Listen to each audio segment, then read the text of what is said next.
Gentlemen, after 5 rounds, we go to the judges' scorecards for a decision. For the winner by unanimous decision, and still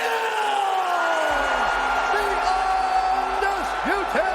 I tell you what, I think the difference in the fight were takedowns. I couldn't keep him down for too long, but I was taking him down. I'm pretty sure I took him down at least 3 rounds. That 5th round won me the fight. Those takedowns won me the fight. At age 33, Jon Jones has decided to make his long-anticipated move up to heavyweight. Jones, who is considered one of the pound-for-pound greatest mixed martial artists of all time, took his time in clearing out the light heavyweight division and realized there weren't many challenges left for him at 205 pounds. In this video, we take a look at all the opponents Jon Jones has faced coming down from heavyweight. This list excludes fighters that had less than 3 fights at heavyweight or fighters that moved up to heavyweight towards the end of their careers. Like always, don't forget to subscribe and turn on notifications if you enjoy the content.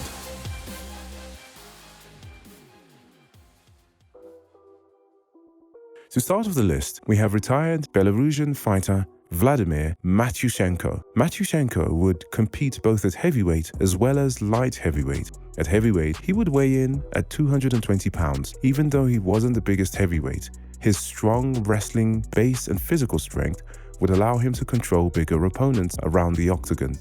2 of his wins in the UFC include 250-pound powerhouse Travis Weoff and MMA legend Pedro Rizzo, who he both dominated on the ground. He also fought fellow countryman Andrei Arlovsky, who he lost to by knockout. On August 1, 2010, Jon Jones squared off with Vladimir Matyushenko. Dana White promised Jones before the fight that if he managed to defeat Matyushenko, he would give him a huge step up in competition. Jones would come out aggressive, pressuring Matyushenko and taking him down with ease in the first minute of the fight. He would then secure a mounted crucifix position before finishing him off with vicious elbows.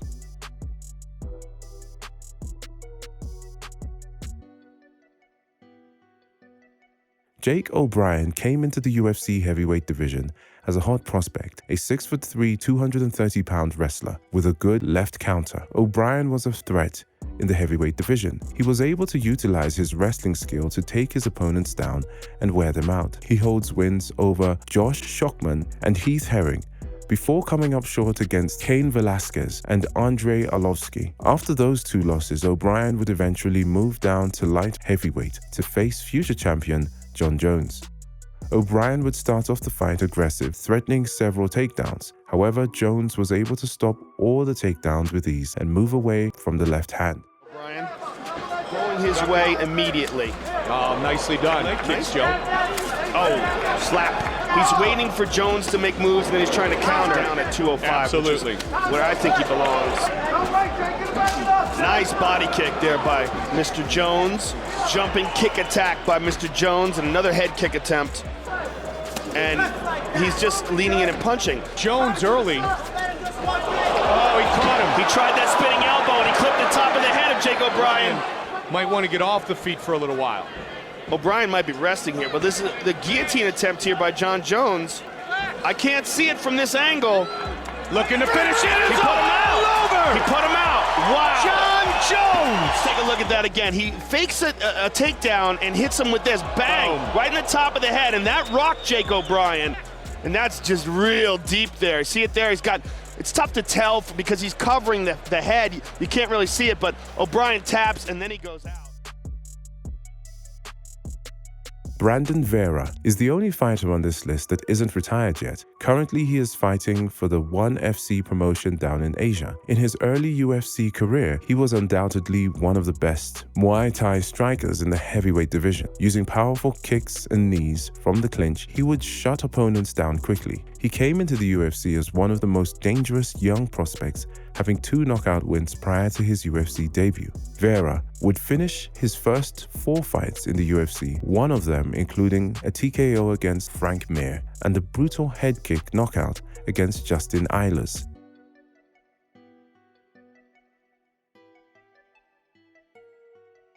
Jon Jones would shoot for a takedown in the first seconds of the fight. He would follow up with another takedown later that round, before landing a devastating elbow that fractured Vera's face in 3 places and earned him knockout of the night. Is he gonna get it? Yep. Big takedown, but back into full guard again. Doing a good job defensively, though. Big elbow. Ate a shot there. Oh, yeah, that hurt him. He's hurt. Jon Jones looking to finish. Vera's hurt. Jon Jones. Look at it here. Oh, man. Boom. Oh, man. The point of the elbow right in the eye socket. The most accomplished fighter on this list is without a doubt Daniel Cormier. Cormier started his career at heavyweight and went to sign with the Strikeforce organization to win the heavyweight Grand Prix, beating Jeff Monson, Bigfoot Silva, and Josh Barnett.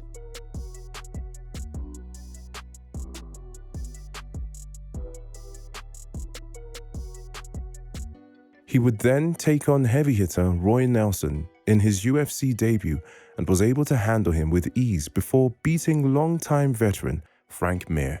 He then moved down to light heavyweight to face Patrick Cummins and Dan Henderson. In what was one of the most dominant grappling displays ever seen, he would ragdoll the lighter Henderson throughout round 1 and 2 before putting him to sleep with a rear naked choke.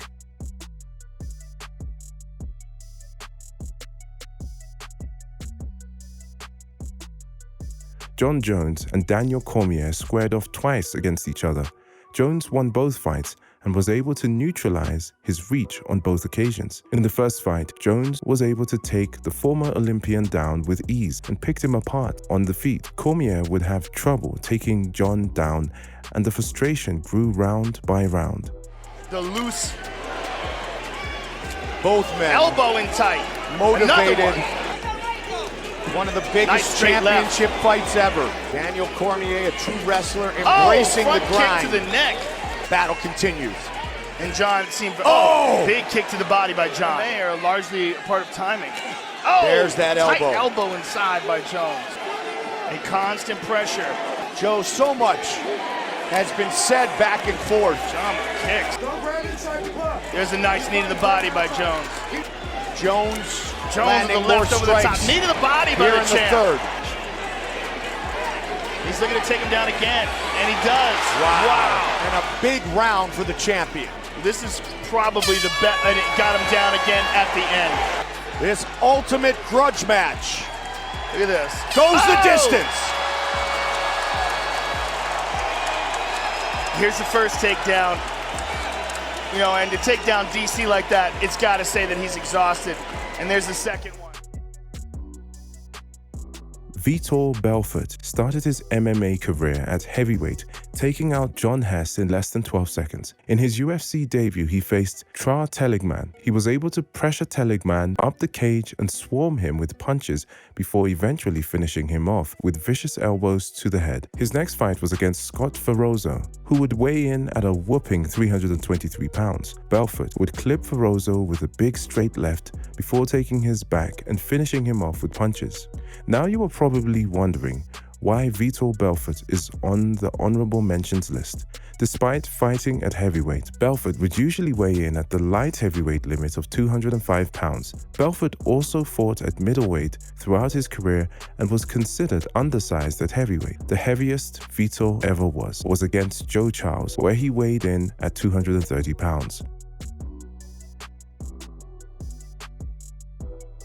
At UFC 152, Jon Jones and Vitor Belfort would compete for the UFC Light Heavyweight Championship. Jon would shoot for a takedown in the first few seconds of the fight before getting caught in an armbar that almost hyperextended Jon Jones's arm. Eventually, Jon would finish Vitor in round 3 of the fight. Just needs to secure the right arm. Now he's going for a Kimura. It is all over! That's it.